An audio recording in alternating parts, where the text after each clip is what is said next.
బంధువులు అందరూ వచ్చారు, అందరూ బాధపడుతున్నారు. కానీ ఆ ఏడుపు వెనక ఒక్క భయంకరమైన కాన్స్పిరసీ ఉంది.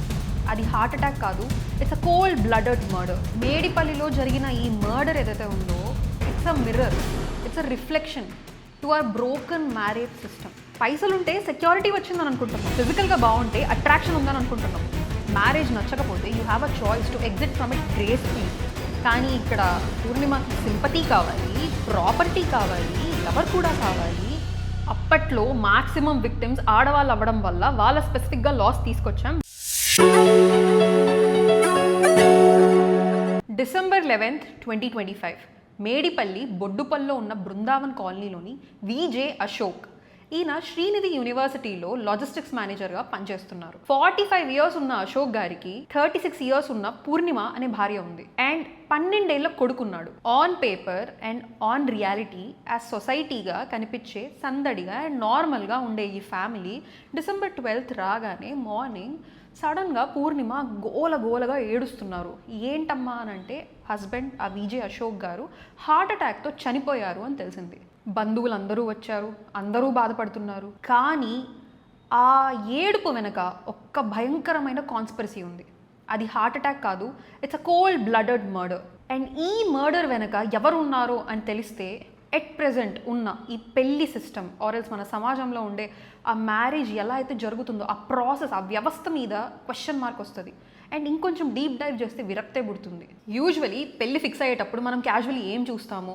అమ్మాయి అనుకోండి అబ్బాయి సెటిల్ అయ్యాడా లేదా అని చూస్తుంది, అబ్బాయి అనుకోండి అమ్మాయి అందంగా ఉందా చూస్తుంది. ఫ్యామిలీ వాళ్ళు ఏం చూస్తారు? కాస్ట్ మ్యాచ్ అయిందా, శాలరీ 6 figures ఉందా, సెటిల్మెంట్ అయ్యే ఆ అబ్బాయి హౌస్ ఏదైతే ఉందో ఒక ప్రైమ్ లొకేషన్లో ఉందా, ఫ్యామిలీ బ్యాక్గ్రౌండ్ రెస్పెక్టబుల్గా ఉందా లేదా, everything is perfect, parents are happy, society నుంచి కూడా అప్రూవ్డ్. కానీ ఇక్కడే మనం ఒక పెద్ద తప్పు చేస్తున్నాం. ఇప్పటిదాకా ఈ డిస్కస్ చేసిన లైఫ్ పార్ట్నర్ సెలెక్షన్ ప్రాసెస్ అనేది అసెట్స్ అండ్ డాక్యుమెంటేషన్ కోసం అయితే పర్ఫెక్ట్గా ఉంది. ఈ చెక్ లిస్ట్లో ఆ బయోడేటాలోని కాలమ్స్లో లేనటువంటి క్యారెక్టరిస్టిక్స్, లేనటువంటి గుణాలు, లేనటువంటి వాల్యూస్, లేనటువంటి ఎమోషనల్ కంపాటిబిలిటీ, లేనటువంటి మెచ్యూరిటీ, ఇది కదా ఇంపార్టెంట్. ఇప్పటిదాకా వచ్చే ఈ మ్యారేజ్ సిస్టమ్ సెలెక్షన్ ప్రాసెస్, ఈ వ్యవస్థలో సెక్యూరిటీని చెక్ చేస్తున్నాం, స్టెబిలిటీని చెక్ చేస్తున్నాం, బట్ కంపాటబిలిటీని చెక్ చేస్తున్నామా, ఎమోషనల్ ఫ్రీక్వెన్సీని చెక్ చేస్తున్నామా, లేదా వైబ్ని చెక్ చేస్తున్నామా, లేదా లెవెల్ ఆఫ్ అండర్స్టాండింగ్, ఎమోషనల్ మెచ్యూరిటీని చెక్ చేస్తున్నామా? It's very questionable. మేడిపల్లిలో జరిగిన ఈ మర్డర్ ఏదైతే ఉందో it's a mirror, it's a reflection to our broken marriage system. ఈ మధ్య ఇన్స్టాగ్రామ్లో అండ్ క్యాజువల్లీ ఈ మీమ్ పేజెస్లో అండ్ కింద కమెంట్ సెక్షన్లో కూడా మనం చూస్తుంటాం, పెళ్ళి అంటేనే భయం వేస్తుందో అసలు చేసుకోవాలా, లేకపోతే ఆ అమ్మాయిని ఫస్టే మనం కనుక్కుందాము, అసలు ఏమన్నా ఉన్నాయా లేదా చెప్పమచ్చా తల్లి అన్నటువంటి ఇలాంటి జోక్స్ చూస్తున్నాం.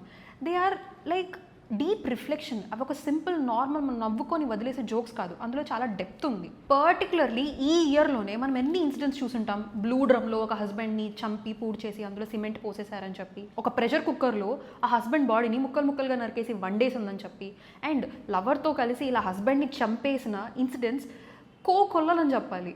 ఎందుకో ఈ ఇయర్లోనే ఇంకా ఎక్కువ చూస్తున్నాం. లేదా they already existed in the society, just because of social media మనకు అటెన్షన్లోకి ఇంకా ఎక్కువగా వస్తున్నాయి.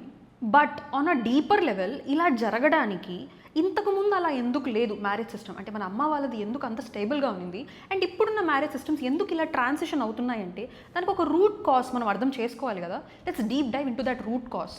సొసైటీ అనే ఫ్యాబ్రిక్లో మ్యారేజ్ ఆర్ ఫ్యామిలీ అనేది ఒక ఇంపార్టెంట్ థ్రెడ్ అని చెప్పాలి. దీన్ని మనం ఒక ఈజీ అండర్స్టాండింగ్ కోసము మ్యారేజ్ని ఒక ఇల్లుతో కంపేర్ చేద్దాం. అబ్బాయి దగ్గర ఉండే ఆస్తి ఆర్ఎల్స్ డబ్బులు ఆర్ఎల్స్ తను సంపాదిస్తున్న శాలరీ కావచ్చు, ఏదన్నా కూడా అది ఆ ఇంటికి ఫౌండేషన్, స్టెబిలిటీ. అసలు ఇల్లు అనేది మనం ఎందుకు కట్టుకుంటాము? ఎండ నుంచి, వాన నుంచి, గాలి నుంచి మనల్ని మనం కాపాడుకోవడానికి. సో రూఫ్ అనేది కూడా చాలా ఇంపార్టెంటే కదా. సో ఈ హౌస్కి ఏదైతే రూఫ్ ఉందో ఆ roof is emotional connection between the people inside the house. Wife or హస్బెండ్కి బయట నుంచి ఏదైనా ప్రాబ్లమ్స్ వచ్చినా, ఎమోషనల్గా కంపాటబిలిటీ లేకపోయినా, ఏదైనా బాధ వచ్చినా, భార్యాభర్తల మధ్య ఉండే ఆ అండర్స్టాండింగ్ వాళ్ళని ఆ రూఫ్లా కాపాడుతుంది. ఒక పక్క కష్టాలు అనే ఎండ, ఇంకో పక్క కన్నీరు అనే వర్షం. వీటన్నిటి నుంచి ఒకరినొకరు కాపాడుకునేది వాళ్ళిద్దరి మధ్య ఉన్న ఆ బాండింగ్ అండ్ ఆ ఎమోషనల్ అండర్స్టాండింగే. ఒక రిలేషన్షిప్లో ఎమోషనల్ హైస్ అండ్ లోస్ ఉంటూనే ఉంటాయి. ఎండ బాగా కాసిందనో, లేకపోతే తుఫాన్ వచ్చిందని చెప్పో, మా ఇద్దరి మధ్య ఎమోషనల్ కనెక్షన్ బాగాలేదు, సో రూఫ్ స్ట్రాంగ్గా లేదని చెప్పి నీడ కోసం వెతుక్కోవడం, కన్వీనియన్స్ కోసం, కంఫర్ట్ కోసం గెటింగ్ అవుట్ ఆఫ్ ఇట్. అది ఎంతవరకు కరెక్ట్? మన ఫ్యామిలీ సిస్టమ్స్, జనరేషనల్గా ఉండే ఫ్యామిలీ సిస్టమ్స్, మన అమ్మా నాన్న, మన అవ్వాతాత వాళ్ళు కావచ్చు, వాళ్ళ టాలరెన్స్ లెవెల్స్, వాళ్ళ adjustment levels, and as of now present మనం బతుకుతున్న సమాజంలో ఉండే adjustment levels and tolerance levels గురించి నేను మీకు ప్రత్యేకంగా చెప్పనక్కర్లేదు. Hour generation is something like choices ఎక్కువ అయిపోవడం వల్ల, లేకపోతే కన్వీనియన్స్ ఫ్యాక్టర్ వల్లనో, let's just break it and move on అనే సిస్టమ్ ఎక్కువ అయిపోయింది. Let's just stay in this, లేకపోతే ఇక్కడే ఉండి ఈ రిలేషన్షిప్ని మనం రిపేర్ చేసుకుందాం అనే మైండ్ సెట్ చాలా తగ్గిపోయింది. ఇవాళ మన సొసైటీలో, ఈ సొసైటీ అనే ఫ్యాబ్రిక్లో ఫ్యామిలీ అనే most most most important thread ఎందుకు ఇలా డిమినిష్ అయిపోతుంది అని మాట్లాడితే, మనం వాల్యూస్ కంటే కన్వీనియన్స్కి ప్రయారిటీ ఎక్కువ ఇస్తున్నాం. పైసలు ఉంటే సెక్యూరిటీ వచ్చిందని అనుకుంటున్నాం, ఫిజికల్గా బాగుంటే అట్రాక్షన్ ఉందని అనుకుంటున్నాం.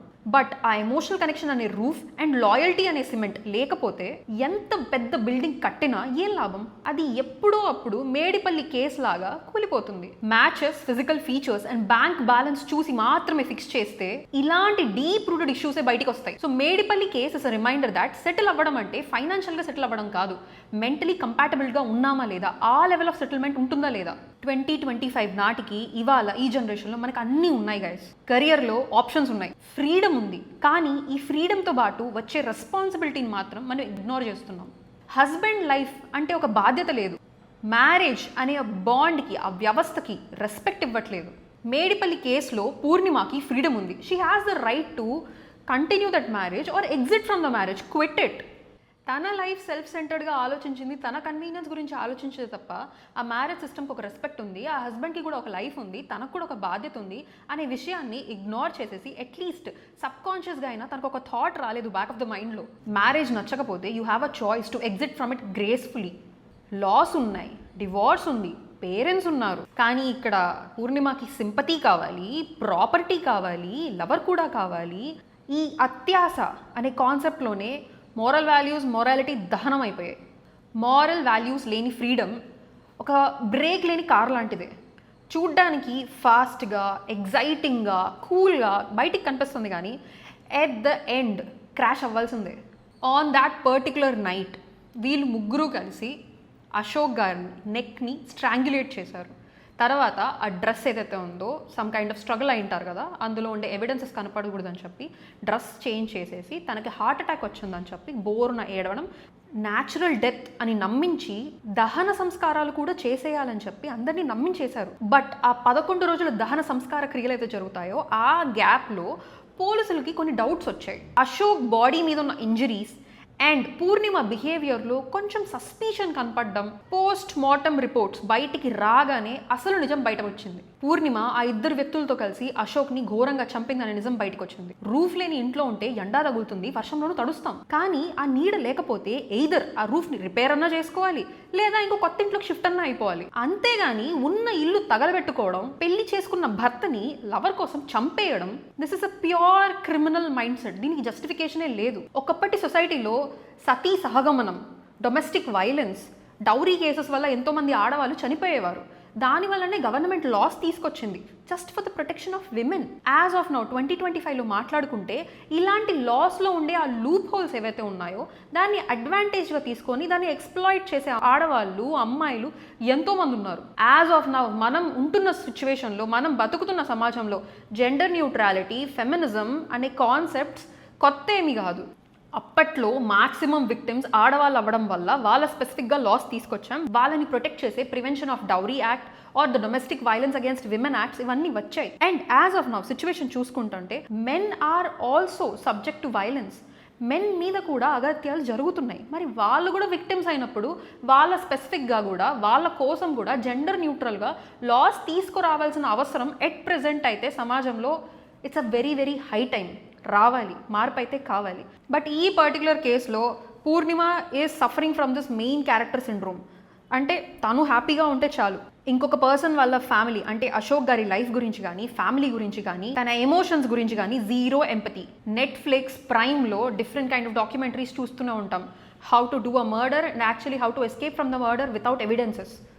ఒక పక్క నెట్ఫ్లిక్స్ ఏమో ఇలాంటి సిరీస్ రిలీజ్ చేస్తుంటే జనాలు దాన్ని ఇన్స్పైర్ అయ్యి వీళ్ళు రియల్ లైఫ్లో ఎగ్జిక్యూట్ చేస్తున్నారు. At the same time Netflix వచ్చేసరికి ఈ రియల్ లైఫ్ ఇన్సిడెంట్స్ నుంచి ఇన్స్పిరేషన్ తీసుకొని డాక్యుమెంటరీస్ ఫామ్ చేస్తుంది. ఇది ఒక లూప్ అయిపోయింది.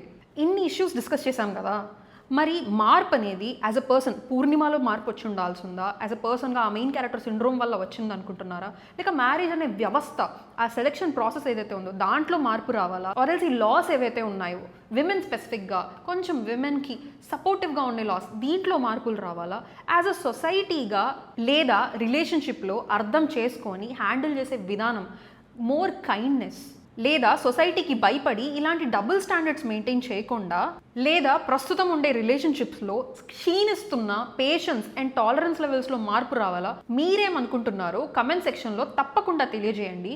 And let's meet with another interesting story and please subscribe to Harikatha times.